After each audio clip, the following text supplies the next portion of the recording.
Well, hello and welcome to the e-commerce podcast. My name is Matt Edmondson and it is great to be with you on what can only be described as a very sunny day here in England, and it's very exciting that it's sunny. Maybe summer is on its way after all.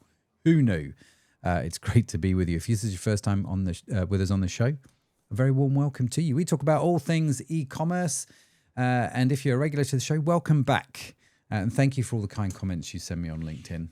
Genuinely love them. It's always nice to hear from the listeners. So if you haven't done so already, go connect with me on LinkedIn. Let me know how you're getting on with the show. Anything you want us to talk about, I would love to hear from you. And that's basically the intro to the show. So without further ado, let's bring onto the screen David. David, you're kind of from here, but you're kind of from there at the same time, right? Yeah, that's right. Yeah. So originally from Scotland, but currently living in Thailand, in a very, very hot Thailand. Yeah. Let me tell you, the UV index is something like 14, 15. You get burned at 9 a.m. in the morning. You can't even go for a nice morning walk. My wife actually went for a walk this morning. She goes very early, like 7. And she was like, no, I'm going to have to start going at 6 now because the UV is so high. That's crazy. It's not a problem you normally have in Scotland. No, typically, yeah, well, let's not even talk about it. Yeah, no, it's. I was in Scotland this weekend, or last week actually, the whole of last week, and the weather was glorious. Didn't rain once. The sunshine was beautiful. Slight chill in the air. Loved it. Absolutely loved it. I don't know if we hit the right week, but it was definitely a good week to go to St Andrews. But yeah, tell us a little bit, David, about what you do in sunny Thailand. Yeah, location's got nothing to do with the job, but we basically what my past has been to help Amazon sellers essentially sell more, and help them sell more in the e-commerce space. And I've worked with thousands of brands across the world, mostly from the US and the UK, but also from Europe, from Hong Kong, Singapore, Australia, New Zealand, Canada, of course. So that's been my last couple of years. And recently we've been working on new and exciting things to do with AI and optimization for Amazon specifically, and e-commerce for creatives and visuals and all the weird and wonderful things you can now do with AI for e-commerce. So excited to speak about that. No, it's good. Well, it's good to have you. Thanks for joining us from Thailand. Are you doing that digital nomad thing? Yeah, pretty much. Yeah. Hopefully for a couple of years, and then probably coming back to Europe to start a family or something like that. Yeah, see how it goes. My son's about to do it. He's heading off to Bali in September. So I'm sort of vicariously living my life through my son right now. It's very exciting.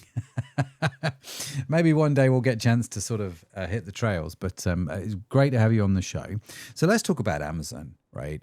Now, Amazon is the untamed beast, as I like to call it, in many ways. And we've talked a fair bit about Amazon on the show. So I do like to keep coming back to it, mainly, David, if I'm honest, because I sell on Amazon and I would like to sell more. And so I'm always happy to talk to people that can tell me how to achieve that goal. You've worked, you said, with thousands of people around the world. If you had a magic wand, right, that you could wave to solve the key problem that all the brands that you've worked with have, what would that problem be? Yeah, very good question. What would that problem be? Does it doesn't have to be realistic, right? No, it's just one of those things that if you wish you could solve, you could solve it with your magic wand. I wish we had a lot more data, or clear data from Amazon. That's what I really wish, in terms of how the algorithm works and so on. So nobody really knows how the algorithm works apart from the people that made it. But we do see the symptoms of changing certain things, so we can kind of understand how it works. And at the end of the day, the algorithm is, more simple than we like to make it, which is basically the algorithm is trying to make Amazon as much money as they can get out of it. So once we understand their goal, if we align our goals with theirs, then everyone's going to be happy, and you're going to be selling more as well at the end of the day. Yeah, that makes a lot of sense. It does make a lot of sense. So they obviously want to make a lot more money. We want to make a lot more money. So how do we go about doing that? Because I know you've got a framework, haven't you, that you use? For sure. And these are the things that I've seen day in and day out, consulting for and analyzing. I've analyzed tens of thousands of products. But there's a couple of key metrics that we need to follow. There's many layers to Amazon. There's many layers in terms of product market fit and cross-selling and upselling and so on. But the pillars of Amazon and e-commerce in general is traffic, clicks, and conversions. So this is the framework I like to walk through, because you could have the best offer. You could be selling Lamborghinis for £10. But the reality is that if it's buried at the bottom of the Amazon algorithm and nobody sees your product, you can have amazing images, you can have an amazing offer, people are just not going to buy. And this is why the traffic is the most important, and that is the first area I like to discuss. Now, Amazon has done something very interesting in the last year or two, which is to launch Rufus. Which is basically, if you've ever used Rufus before, it's basically their chat GPT within Amazon. So that instead of searching for football, you search for football in their chat. Now, the cool thing about this chatbot is that it basically asks you, what kind of football do you want? Do you want it blue, red, what kind of size? So it really understands what you're prioritizing, what you're looking for. You're looking for something budget, something more premium, and then it recommends you products. So this is something that's brand new from Amazon, and there's already tens of millions of users. We know this. Amazon gave us the data. There's already tens of millions of users using Rufus already. Most of it is in the US because they launched Rufus in the US first, but is coming across Europe and so on. It's already live on Europe. It's just not used as much. The question is, how can we get our product to show up more frequently in the chatbot and to show up higher than other products, to have higher priority? And it's a very simple strategy here. The way AI works in general is that it's all based on data. So if you have the way the AI is trained, even if you ask ChatGPT, you can have 10 documents, for example, saying one thing. The more documentation it has on a specific thing, or the more information it has on a specific thing, the more likely it is to bias towards that answer. Even if that answer is right, wrong, it doesn't matter. But that's how the AI works. So what we're trying to do with Rufus is basically understand the top 20 to 25 questions a customer has. What color is it? What size is it? What is it made for? What are some of the key benefits? What makes this different than other products? What certification it has? So every single product has different questions. Some might have a specific set of questions, other a different set. And what we need to do is firstly understand what are those top 25 questions. And then we need to answer those questions in priority order. So the questions that are the most important, we want to answer in more frequently. For example, we want to add it in the title and the bullet points and maybe the product images. Questions that are less important or less likely to get us traffic, we can deprioritize because we have limited amount of space. We've got X amount of characters and X amount of pixels on the platform. So that's what we're trying to do. And the way the Rufus algorithm works is by analyzing title, bullet points, attributes, like the fields at the bottom. It also looks at product images. So this is something that's very important because we can also answer questions in the product images, and it also looks at reviews and the Q&A sections. So we have a lot of areas to play with. And based off these 25 questions, we need to answer them as frequently as we can. And this is half of the discoverability, right? This is half of the traffic question. How do we get more traffic, more people to see the product? The second part. Go before ahead. you carry on, if we're halfway through, let's go to the second point in just a second. I've got some questions, if I can, because I'm avidly taking notes here, David. How do we discover, or how do we figure out the top 25 questions? So you mentioned about find these questions and then answer them in priority order, which makes total sense to me. It's going back to the old school blogging, they ask, you answer kind of thing. But how do we find out what those questions are? Is that a platform specific thing with Amazon? Is it more generalized than that? I'm curious how you do it. Very good question. We actually have a free audit that you can actually run to see your top 25 questions. So if you've got an Amazon product that you want to check out, if you go to app.selluna.ai/audit, that's Selluna, SELLUNA.ai/audit, you can plug your URL and you can get a free audit and you can actually see your top 25 questions. Alternatively, what you can do is you can take, the title, the bullet points of your product, put it in AI and try to ask it what the top 25 questions would be. Yeah. Or you can sit there and, manually write it down based off your knowledge of the product. That's how I would do it. Yeah. Fair enough. We'll, of course, link to that tool in the show notes if you want to go try that out. That tool's free, right? Correct, yeah. So you can go in there and you'll be able to, our AI will actually analyze every part of your listing, including the images, including click-through rate, conversion rate, and Rufus. Wonderful. Good. Sorry, I interrupted you. Part 2. Part 2 is this SEO, which is the kind of historical way of getting traffic, and it's still very much relevant. Most of the sales are still happening through SEO, which is search engine optimization. This is basically people who search football in the search bar on Amazon. When they do that, they're going to see tens and hundreds of products on the search page. Now, SEO and search engine optimization is mainly based on keywords. So let's say you're selling a blue football, you would want to target blue football keywords. So for example, blue football for kids, blue football for adults, and so on and so on. Or football gifts, for example, those are keywords that you want to target.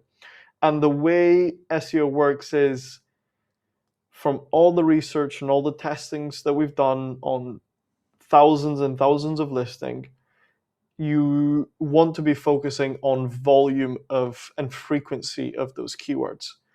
For example, we target on a listing in the title and the bullet points, in the back end and the Premium A Plus content on Amazon. We target over 80 keywords just on the front end. This is the text you can see in exact form. And we target those keywords on average 3 times. So we're not just going to say blue football once, we're going to say it on average 3 times in the listing. So you want breadth, but you also want frequency, especially for your top keywords, your most important keywords. In fact, we even have listings with the main keyword over 35, 40 times. So for example, you can have that blue football keyword 40 times on listing. And this is not the end all and be all of success on Amazon. This is just the groundworks. If you don't have these groundworks and foundations put in, it's going to be very difficult to get sustainable traction. Because this is the first thing that's flagging the algorithm to put you on these pages. For example, put you on the page with blue football. Yeah. I guess one question here would be, David, listening to you talk, and it all sounds very sensible. It all sounds very Google 2012 in many ways. Do you get penalized for keyword stuffing, which is what they used to call it? Yes. From our testing, and we do continuous testing, no. Right. We don't see, you will get penalized when it comes to, and this is the nuance, right? There's obviously a nuance that we need to, and a balance we need to strike. especially when you're selling more premium products. If you've got a title that looks very keyword stuffed and bullet points that look very keyword stuffed, from a customer point of view, you might lose some conversions because Yeah. it can look like a Chinese seller or a foreign seller who doesn't understand. Yeah. However, from our testing, we've seen that drop in the conversions to be negligible compared to the growth in traffic. Mm-hmm. So, for example, you might lose 1 or 2% or decrease 1 or 2% in conversion rate, but your traffic is going up by 10% or 20%, Yeah. which outweighs that loss Yeah. significantly. So Yeah. at the end of the day, it is very beneficial. It's a really interesting point, isn't it? And again, the keywords that I mean, it's interesting you said that you have 80 keywords per product. You mentioned them at least 3 times, and the key keywords. I've just realized what I've just said. The key keywords, you're mentioning a lot more in the content, in the front end and in the back end. Which I assume is something you're getting AI to both help you with the keyword research and also write the content. Would that be right? That's correct. Yeah. So on the same app.selluna/audit, you'll actually also see your top 30 keywords Mm-hmm. and how well they're optimized or how well they're added in your listing. So you'll be able to see that. And within the app, you can actually optimize your title, your bullet points, and the keywords with Selluna Yeah. itself, with the tool. But that just does the title, bullet points, and backing keywords. When you create an A+ content with the tool or the app, it also creates the headline and the boxes for the A+ content that are already Rufus and SEO optimized. Mm. Because you don't want just the title, bullet points, and backing keywords SEO optimized. You want everything, including Yeah. the premium A+ content, which is a big area, big real estate for keywords and for Rufus. Okay. And do you find there's a tension between creating content for Rufus and creating content for the sort of the Amazon SEO? Somewhat, yes. Rufus is going to take up a certain amount of space that you still have keywords in there, but it does take some of that real estate away. Mm. Mm. But it is a balance. Yeah, we have to do both. So yeah, there is a bit of a tension perhaps, but. And are you finding then, like we're finding at the moment with SEO, the majority still people still going to Google, still typing in the old-fashioned way, right? Because it's I think it's such an ingrained habit. More and more people are going to AI. So I'm assuming the same principle is true on Amazon, that most people will still use the search bar like they've always done. More and more people are going to Rufus as they try it and understand what it is and see the power of it, maybe. What do you see the split there? Are we still predominantly doing search and a few of us are doing Rufus? Or is the switch much bigger than we anticipated? I don't know if you know. Yes, yeah. Some data is saying that up to 40% of sales in Amazon US is happening through Rufus Wow. or by customers using Rufus at some point That's a in big that swing. journey, which is very big. I would contest that. I would probably say it's a bit less. I would probably estimate something like 20%, but it's only going to grow. That's the reality of it. As more and more people start using AI, it's going to grow more and more. And there's also another aspect of this, which is the future. Yeah. Because the reality is that the future is not just what you have right now with Rufus, but the future is looking at agentic shopping and Amazon actually connecting to other tools. And obviously, all of that information and all of that purchasing decision is going to be based on the Rufus data that they've already collected through their platform. So there's multiple layers that we'll be able to stack in the future on top of this Rufus, which makes it very valuable to get a big share of the traffic through Rufus now, while it's still less competitive. Because if you look at SEO, what happened with SEO was 2018, 2017, 2016, nobody was doing SEO. People were just popping one image, short title, and it was selling like hot cupcakes. However, nowadays, everyone's doing SEO. So it's become very competitive and very difficult to get any traction. But the people who had traction in 2018, if they, I mean, I've spoken with people who have not touched their listing since 2010, right? And just because they had so much authority in 2010, 2011, and over all, 2 decades of selling on Amazon has allowed them to not have to do too much to keep that authority. It doesn't happen for everyone, Yeah. but it does happen for some. So what I'm Yeah. saying is get in while there's few competitors doing it, and then you'll be able to defend your position rather than fight for it. Yeah. No, fair enough. And time-wise, like, I suppose an example would be one of the websites that we did 5 years ago in the last year is ranked number 2 on Google, right? Behind the main sort of brand. Ranked number 2 after 5 years. Sometimes SEO seems to take a long time. Sometimes you can do it quicker. What's it like on Amazon? Amazon indexes within about 30 days. Indexing meaning it basically refreshes and it knows what your updated listing is.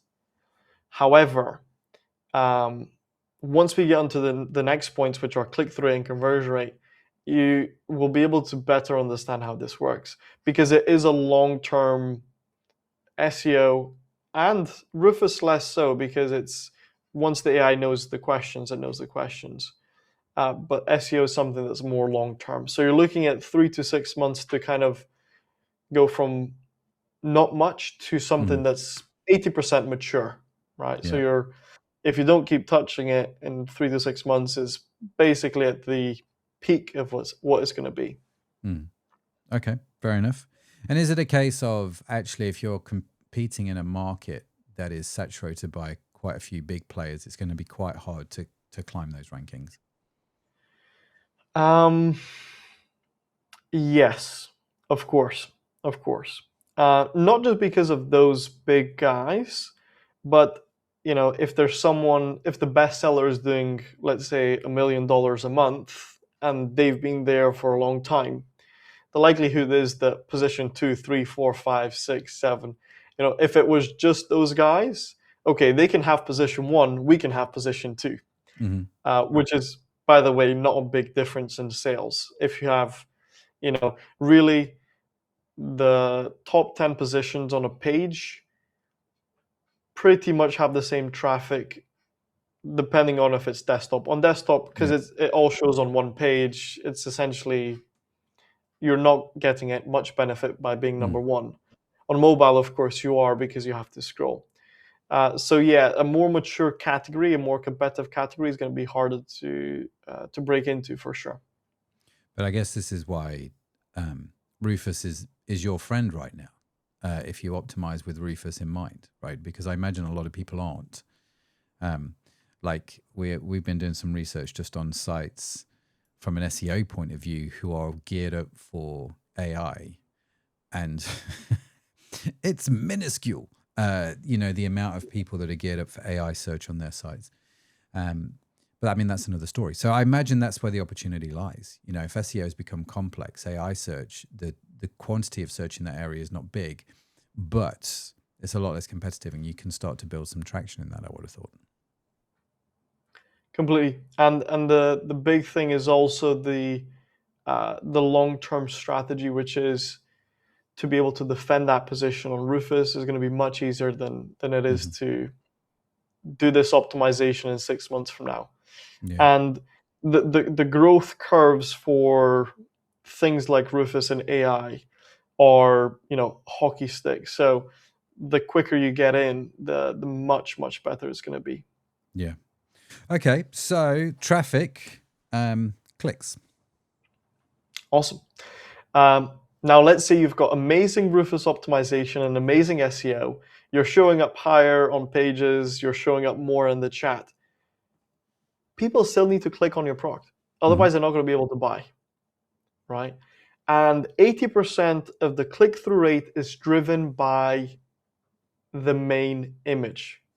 If you look at a search page, the main image takes up, most of the space, or the spaces for products. You've got the title, the reviews, but the main image is the main thing we can attack to improve. And not doing at least 2 or 3 A/B tests for a product that's doing, let's say, over $1,000 per month in sales is criminal in 2026. Not doing at least 2 or 3 A/B tests is criminal. And here's why I say this. I'm going to give you some checklists of things you want to look out for in terms of A/B testing. But here's how the algorithm works. Let's say that we have one main image and we have another one that does 10% more clicks, right? Which is very reasonable growth, very reasonable test, relatively easy to get. 10% more clicks is relatively easy to get. That is 10% more sales instantly, right? As soon as you upload that image that does better, instantly, 10% more sales.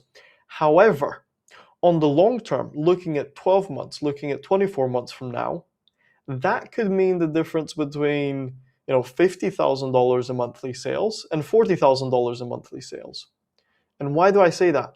Because that extra boost in clicks and conversions is going to tell the algorithm that your product is better than it was before, or better than the competition.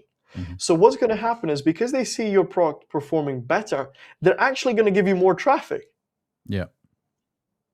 And that extra traffic is going to drive even more sales past the 10% increase from the clicks. Because the Amazon algorithm is essentially trying to put the right product in front of the right customer. And the way they know they put the right product in front of the right customer is whether they clicked and converted. Because that's what makes the money. So again, we have to go back to what makes Amazon money. And this is why we need to look at every metric and make sure they're all optimized. Because if you have a terrible main image, they're going to try to put your product higher and show it more often. But if people don't click on it, they're going to not do that for long. Yeah. Right. No, that's fair enough. They call it sales velocity, don't they? Is a phrase I hear bandied about. I guess, what is working then on this main image? I don't know. Well, I do know, but are there rules that Amazon have on what that image should be? Can those rules be broken? Do you go completely mad and have animated GIFs with bright yellow backgrounds? What are you seeing working here? Very good question. Yes, there are rules. General rules are, it should not be misleading, and it should be on a white background. Now, the misleading part, for sure, you shouldn't make something that looks misleading, because that's in the spirit of the rules. However, the white background, adding extra things on there, is really, how smart you are in terms of not getting flagged by their AI. It's as simple as that. And even if you do get flagged, it's not a big deal. You can upload a new image and it's fine. So we can bend the rules somewhat, as long as it's not misleading. A couple of checklists. Most of the traffic is on mobile. So you actually need to put that image on the product, or put it on your phone and zoom out a bit, because it's really kind of like the size of 2 thumbs. So just make it the size of 2 thumbs and see, is that image attractive? Is it going to get me to click? If not, what do you need to change? Some common rules. Make the product as big as possible in the image. Try to cover as many pixels as possible, and make sure you have decent contrast. If you've got a white product, it's going to be difficult to make it stand out against a white background. So make sure you add heavier shadows on the back so that it pops the product out. Another very important thing, like I mentioned before, the blue football. Let's say you've got a blue football. What we do, and what we've seen to work really well, is, for example, to add a label that is kind of either stuck on or to the side of the football that's connected, that says the main keyword. So for example, you would say on a label, blue football. Yeah. Now, why would you do that? It's obviously a blue football. When people are on Amazon and they scroll through products and products and products, and they see your blue football, but they can also read that it's a blue football in the image, subconsciously they're more likely to click. Even if Mm. that's 5% more likely to click, it's very significant. Mm. Another thing you can do to make a product more attractive is add any of the ingredients. If you're selling supplements or oils or beauty products or anything like that that has ingredients, you can add some of those flowers in, you can add some of those ingredients in to make it pop even more, make it more attractive, to add some color perhaps. Mm. But it has to be, the label has to be connected to the product. It can't be a Correct. standalone thing. Correct. Yeah, otherwise it will get flagged by their AI. Yeah. But yeah. So these are some of the things you can do tomorrow, right? Yeah. And I They're can all quick, easy guarantee fixes, aren't they? relatively, yes, yeah. And you A/B test it. I can't tell you what's going to work best, but you A/B test 2 or 3 main images, and you're going to get, I can pretty much guarantee if you've not done it before, you'll get at least 10-20% more clicks. And how long do you, so let's say I create 3 different images, right, based off of this conversation, and I create the 3 different images. I put image number 1 on. Does Amazon have an A/B test feature, or do I like put image number 1 on for a week and then image number 2 for another week? How would you do that? Depending on your traffic and whether you've got brand registry, you'll have A/B testing directly from Amazon, Right. where you can put 2 images, test them out. You want to test them out really for, depends on how much traffic you have, but at least 4 weeks, I would say. If you're doing under $1,000 in sales, it's going to be difficult to get any real data, and it might even be disabled. You need a certain amount of traffic for A/B testing to be enabled for your product. I Right. believe it's 1,000 people monthly page visits. But you can actually search for A/B testing in the settings on Sell Central and Yeah. find and see if you've got that available. Yeah. Fair enough. Very good. And if you don't have it available, I assume you can just manually change the images. Yeah, you can do. It's gonna be hard because there's many other variables outside of your main image. Like time of the year, if it's a seasonal product, and so on. Mm-hmm. But if the differences are big enough, like 20% more clicks, you'll be able to tell that it's probably because of that main image. Yeah, very good. Okay, so clicks and finally conversion. Yeah, on the conversion side, of course, this is something that everyone understands. But let's say we've got amazing clicks now, amazing SEO, amazing Rufus. We still need to get people to convert. And this is the most or the biggest area where we can actually work on, because you've got the main image, which also affects conversions, but you've got 7 images within Amazon. You can add a video. I don't recommend doing it at the beginning because most people don't actually click on videos. It's only about 2% of people who click on videos. So don't worry about not having a video, but there's a couple of must-haves. You need to have at least 5 product images. You need to have premium A+ content, at least 5 banners of premium A+ content, which goes at the bottom of your. It's basically like a nice visual product description. Yeah. And something that almost everyone misses is a brand story. So that goes above or below your product description, which is the premium A+ content, but it's something completely separate. But again, if you search for these things and what they are, you'll be able to visually see them. But these are the things that are going to get people to convert. If you're selling a premium product, you need to have a premium branding. I see this a lot. People come to me and say, hey, we think we're not selling enough because we're selling at 50% more than the competition. And I go, where is your branding? We've got some of our clients, they are selling 5 to 6 times more than the average, and they still have 20% market share in their market. We've got a Doodlebrush client.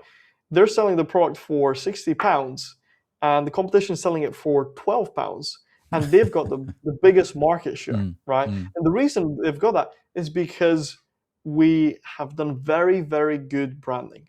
This is why Nike, Apple can charge more than the competition, because they have very good branding. So your branding needs to speak for the company. For the product images, they're really the most important, more important than premium. Although everything is needed, product images is where you want to answer those top 5 to 10 questions. Right. Just like we did it for Rufus optimization, which, by the way, the Rufus also checks the images. The top 5 questions, and you should really spend your most of your time actually thinking about what are the top 5 questions and research them, because you want to answer those in priority order.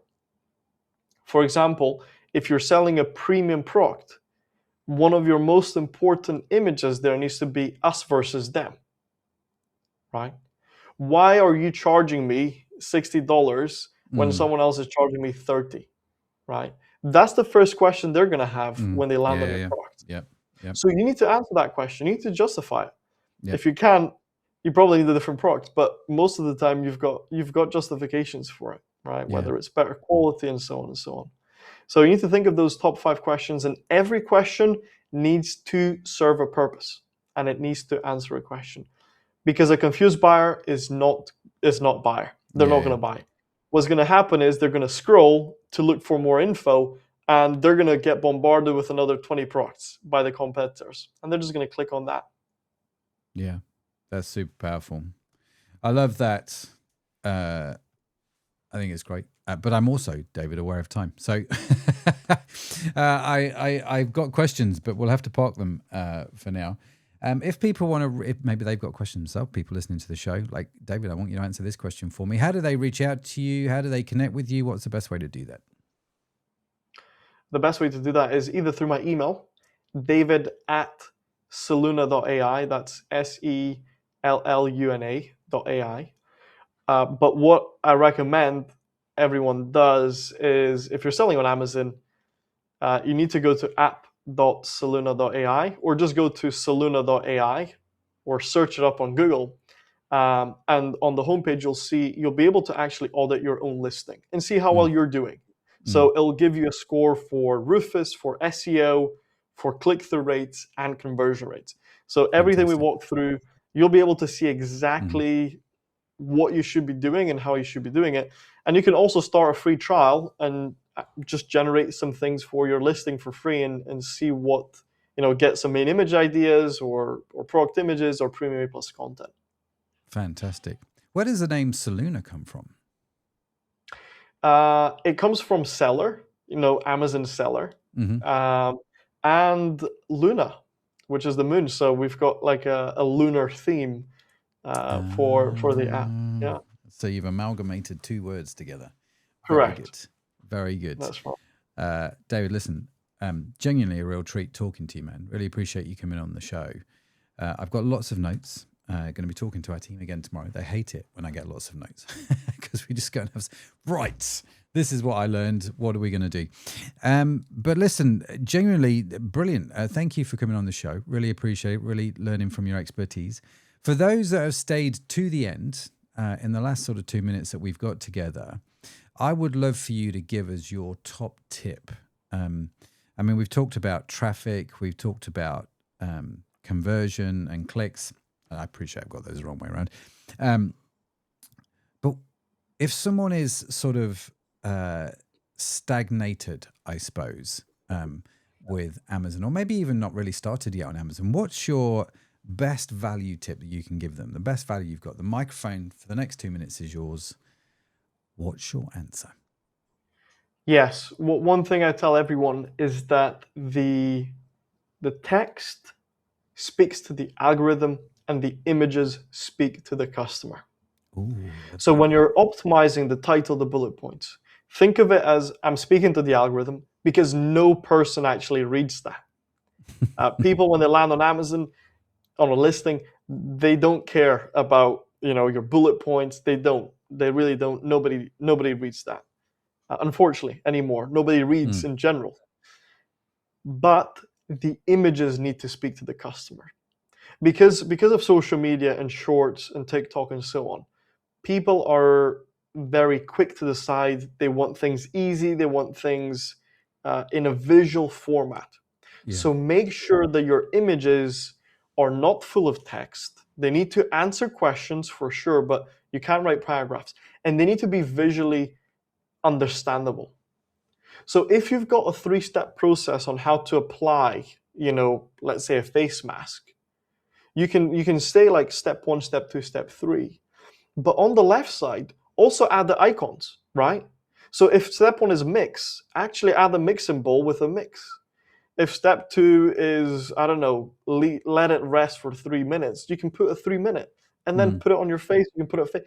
So you need to have a very good user experience when people land on there. This is my top tip. I like that. Text is for the algorithm, images are for the people. I'm going to remember that. That's very, very sticky. David, thanks, man. Really appreciate you. Appreciate you coming on. It's been fantastic. My pleasure. No, my pleasure. My pleasure. Thank you so much, Matt. It's been great. I love your energy, dude. I really do. So thank you, listener, for joining us this week on the e-commerce podcast, and yet another great episode. If you haven't done so already, make sure you like and subscribe and do all of that good stuff. All of the notes from today's conversation with David, all of the links will be in the show notes, which you can get just by scrolling down on your podcast app. You can get by looking at the YouTube description if you're watching this. And of course, if you're signed up to the email, they'll be in your inbox. And of course, everything will be on the website, ecommercepodcast.net. Just go and find David on there and you'll find all the links that you could possibly want. But yeah, that's it from me. That's it from David. Thank you so much for joining us this week. Have a phenomenal week wherever you are in the world. I'll see you next time. Bye for now.